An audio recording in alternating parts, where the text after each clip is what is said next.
I was a little bit in shock. এখনো it still feels like a dream. একটু নিজের থেকে research করতে লাগলাম। কলকাতায় I believe যে আমাদের পড়াশোনার স্ট্যান্ডার্ড খুব ভালো। I do read the newspapers and mostly like নিউজও দেখি। গতকালই প্রকাশিত হয় দশম শ্রেণীর আইসিএসসি এবং দ্বাদশ শ্রেণীর আইএসসির ফলাফল। আর এই মুহূর্তে আমরা অর্থাৎ দ্য ওয়ার্ল্ড রয়েছি নিউ টাউন ডিপিএস এর ছাত্রী অনুষ্কা কুন্ডুর বাড়িতে। তার মুখোমুখি আমরা এবং অনুষ্কার প্রাপ্ত নম্বর 400-র মধ্যে 398 এবং র্যাঙ্কিং অল ইন্ডিয়াতে 3 অর্থাৎ তৃতীয় স্থান অধিকার করেছে অনুষ্কা। হিউম্যানিটিস নিয়ে পড়াশোনা করেছে এবং তার পার্সেন্টেজ 99.5। অনুষ্কা, প্রথমেই congratulation. Thank you so much. আচ্ছা বলো, মানে এত নম্বর, মানে মাত্র 2 নম্বর কম 400-র মধ্যে, এবং হিউম্যানিটিস নিয়ে পড়াশোনা এমনিতেই মানে 12-এ একটা হিউজ প্রেশার থাকে এবং সেখানে হিউম্যানিটিসে একটু বাড়তি গুরুত্ব তো দিতেই হয়, সায়েন্স সমস্ত ক্ষেত্রেই থাকে। তো এতটা নম্বর পাওয়ার পর মানে প্রথম যখন দেখলে তুমি তোমার রেজাল্টটা, তখন ফার্স্ট তোমার ঠিক কিরকম মনে হলো সেটা আগে বলো। আমাদের তো রিয়াকশন মানে কাইন্ড অফ লাইক আনবিলিভেবল ছিল। মানে আমরা যখন ফার্স্টে মানে পেজটাতে লগ ইন করলাম, দিয়ে আমার সাথে আমার পেরেন্টসরা ছিল আর দাদা ছিল কলে। তো তখন আমরা মানে রেজাল্টের পেজের জন্য ওয়েট করছি, and like a lot of thoughts just run in your mind, and then you just think about the at the moment আমি ফিউচারের কথা কিছু ভাবছিলাম না। I was just thinking about the present. But যখন পেজটা খুললো ইনিশিয়ালি তো আমি একদম মানে আনবিলিভেবল লাগছিল ব্যাপারটা পুরো। I was little bit in shock.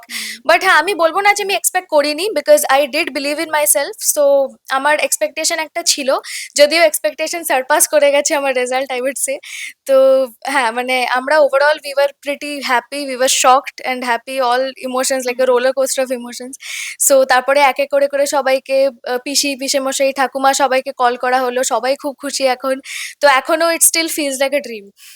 Exactly, এবং সেটাই হয়, মানে অ্যাচিভমেন্ট এমন একটা জিনিস। তুমি বলছিলে তোমার সাথে এর আগে যখন এক্ষুনি কথা বলছিলাম, তুমি যেরকম জানাচ্ছিলে যে 10-এ তোমার অন্য স্কুল ছিল এবং তারপর তোমার অনেক বন্ধুরাই সায়েন্স নিয়ে তারা পার্সিউ করে, কিন্তু তোমার মনে হলো যে না, হিউম্যানিটিস, বিকজ তোমার কোথাও গিয়ে মনে হয়েছে এখানে তোমার একটা স্ট্রেংথ রয়েছে এবং বাড়িরও ভীষণ সাপোর্ট করেছিল। তো হঠাৎ করে এই হিউম্যানিটিস মানে ভালো লাগাটা কোথা থেকে আসলো? প্রথমত তো আমি তো যেরম বললাম যে আমি সায়েন্স নিয়ে পড়তাম, আর তখন আমার একটা খুব মানে ইনক্লিনেশন ছিল, আমার একটা ইন্টারেস্ট ছিল যে আমি ইঞ্জিনিয়ারিং করব বা পিওর সায়েন্সের লাইনে যাব। বাট তারপরে আমি একটা পয়েন্টে যখন আমি আর একটু নিজের থেকে রিসার্চ করতে লাগলাম, আমার বাবা মার গাইডেন্সের আন্ডারে আমাকে ওরা বোঝালো যে আমার স্ট্রেংথের ওপরে আমার ফোকাস করা উচিত, যেখানে আমি গ্যারেন্টিড আছে যে আমি এক্সেলেন্স পাবো। সেখানে আমি আর একটু রিসার্চ করতে লাগলাম about the subjects that are offered in humanities. যেরকম আমার সাবজেক্ট ছিল psychology, sociology, political science, economics আর ইংলিশ। প্রত্যেকটা আমার খুব পছন্দের সাবজেক্ট। আমার মানে আমি জানতাম শুরুর থেকে যে আমি ভালোবেসে পড়াশোনাটা করতে পারবো। তো যখন কেউ একটা মানে ভালোবেসে পড়াশোনাটা করতে পারবে, তখন ন্যাচারালি সেই জিনিসটাতে মানে গ্যারেন্টিড এক্সেলেন্স, এবং ওই জিনিসটাতে কনসিস্টেন্সি মেনটেন করাটা, সেলফ মোটিভেটেড থাকাটা is very easy. And along with that আমার মিউজিকটা যাতে আমি পারসিউ করতে পারি, I wanted to choose something which would truly sort of give me the holistic development. So individually সাবজেক্টে তোমার নাম্বারটা একটু বলো। হ্যাঁ, তো আমার বেস্ট অফ ফোর সাবজেক্টসে সাইকোলজিতে 100 ছিল, ইংলিশে আমার 99, সোশিওলজিতে 99, আর পল সায়েন্সে 100। তো এটা আমার বেস্ট অফ ফোর।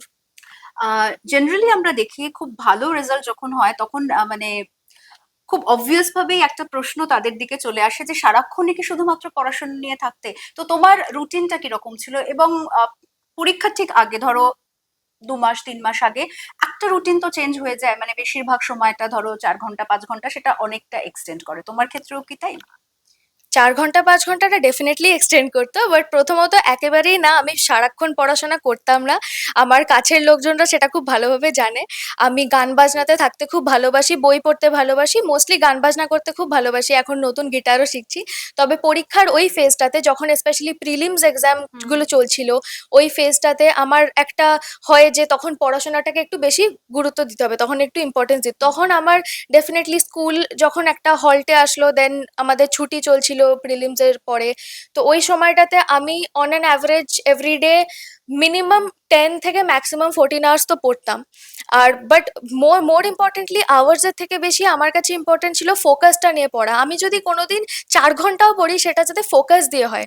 তো ওটা আমার কাছে খুব ইম্পর্টেন্ট ছিল। আর মাঝখানে মাঝখানে ফ্রি টাইমে আমি সারাক্ষণ গান বাজনা নিয়ে ঘাটাঘাটি করতে থাকি, বন্ধুদের সাথে কথা বলি, মা বাবার সাথে কথা বলি, I spend time with my family. তো হ্যাঁ, সারাক্ষণ পড়াশোনা করতাম না একেবারেই, তবে এক্সামের ওই ফেজটাতে স্পেশালি লাস্ট 4-5 মাস I did work very smartly and also hard work. So স্কুলের কতটা সাপোর্ট পেয়েছো? টিচারদের তো একটা গাইডেন্সের ব্যাপার থাকে। হ্যাঁ, মা বাবার সাথে সাথে ফ্যামিলির সাথে ডেফিনেটলি স্কুলের একটা বিশাল রোল ছিল। আই উড সে আমার school like DPS new town, it has truly supported me, specially because আমি 2 বছর থেকেছি এই স্কুলে, ক্লাস 11 and 12, আর এই 2 বছরের মধ্যে আমার মনে হয় আমার মানে প্রচুর সাপোর্ট আমি স্কুল থেকে পেয়েছি in terms of academics and even more in terms of music. তো ওরা আমাকে অনেক দিক থেকে রেকগনাইজ করেছে।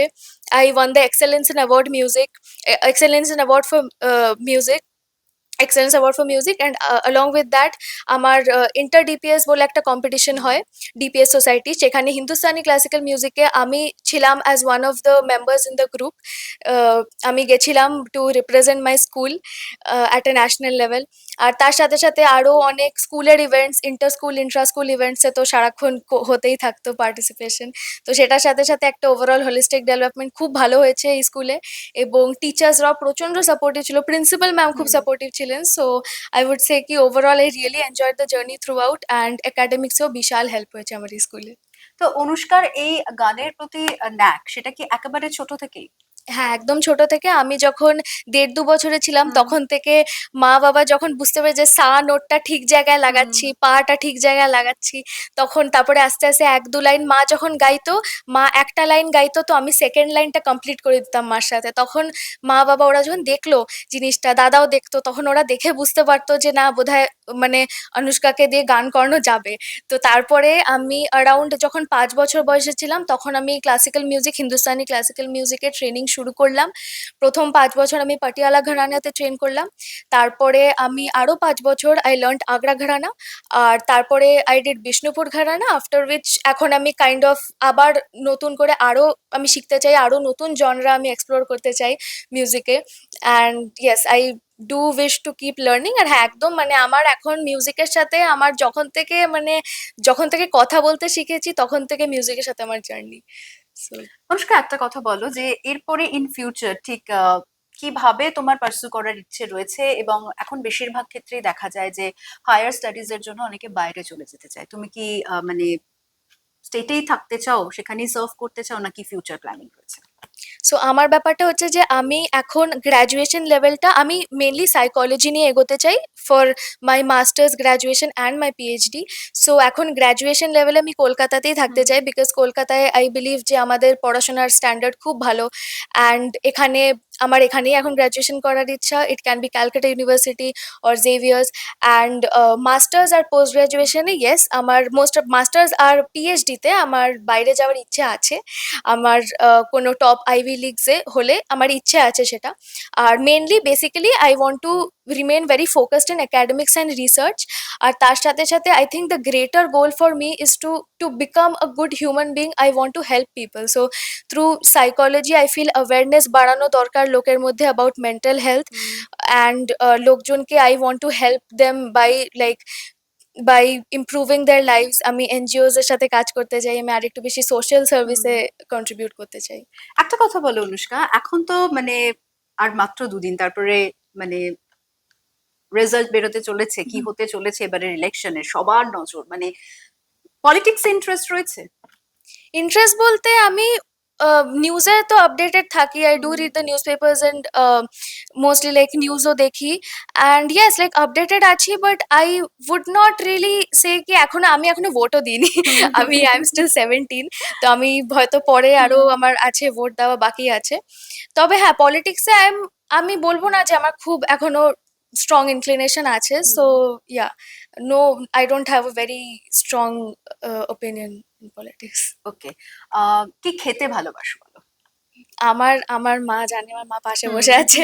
মা বাবা সবাই জানে যে আমার খাওয়ার একটা খুব বড় প্রবলেম। আমি অনেক কিছু আমার মানে লিস্টের থেকে বাদ আছে খাওয়া-দাওয়াতে। বাট আমি সাউথ ইন্ডিয়ান খেতে খুব ভালোবাসি, হুম। বাঙালিও ভালোবাসি। মা যেটা বানায় আমি বেসিক্যালি মা-বাবার বানানো যেকোনো কিছু খুব ভালোবাসি। বাড়ির খাবারই আমি পছন্দ করি খেতে। I am a very healthy person in terms of eating. I it very clean. So আমি সাউথ ইন্ডিয়ান ভালোবাসি, বাঙালি খাবার ভালোবাসি খেতে খুব। এবং সবশেষে যেটা জানতে চাইবো যে যারা ধরো নেক্সট ইয়ার পরীক্ষা দিচ্ছে, সেটা 10 হোক 12 হোক, তাদের জন্য তোমার কি সাজেশন থাকবে, কি টিপস থাকবে? সাজেশন বলতে তো কেউ যদি আমাকে জিজ্ঞেস করতো আই উড সে কি আমি ২-৩টে জিনিস যেগুলো করেছি যে ফার্স্ট অফ অল তোমার যদি স্কুলে ক্লাসেস হয় রেগুলারলি তাহলে ডেফিনেটলি স্কুলের ক্লাসেস ফলো করা is really helpful specially I can speak for my subjects হিউম্যানিটিজের সাবজেক্টসের জন্য স্কুলের ক্লাসেস আর very very like very very helpful so private tuition নিতে? না আমি সেভাবে কোনো কোচিং বলতে গেলে নিতাম না। আমি ক্লাস 11 এ ইকোনমিক্সের জন্য অল্প স্বল্প লাইক অনলাইন কোচিং করেছি but nothing to strongly. Basically আমি ম্যাক্সিমামই সেলফ স্টাডিতে বিলিভ করি। সো বাড়িতেও যখন বোর্ডসের আগেও পড়তাম ম্যাক্সিমাম সেলফ স্টাডি করতাম। আর স্কুলের পড়াশোনা আমি ট্রাই করতাম যাতে স্কুলে থাকাকালীন ক্লাসেস খুব ভালোভাবে ফলো করতে পারি অ্যাটেন্টিভলি। টিচারদের থেকে ডাউটস জিজ্ঞেস করা মোস্ট ইম্পর্টেন্টলি।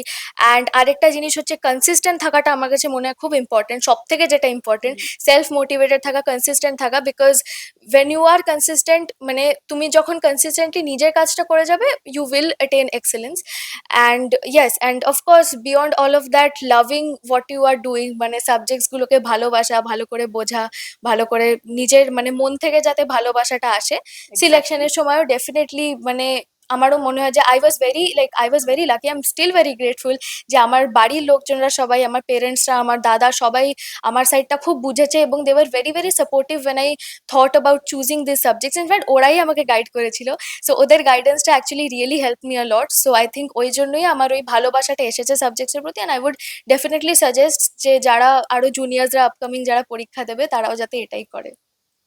আরো একবার কনগ্রাচুলেশন দ্য ওয়ালের পক্ষ থেকে অনুষ্কা। কথা বললাম অনুষ্কা কুন্ডুর সঙ্গে এবং যেরকম শুরুতেই বললাম 99.5% পেয়ে অল ইন্ডিয়া র্যাঙ্কিং এ 3-এ রয়েছে অনুষ্কা। কামিং ফিউচারে সাইকোলজি নিয়ে পড়ার ইচ্ছে রয়েছে এবং একই সঙ্গে ভবিষ্যতে এটা নিয়েই আরো বেশ খানিকটা এগিয়ে যাওয়ার ইচ্ছে রয়েছে অনুষ্কা। ক্যামেরায় অভিনবর সঙ্গে অর্পিতা, দ্য ওয়াল।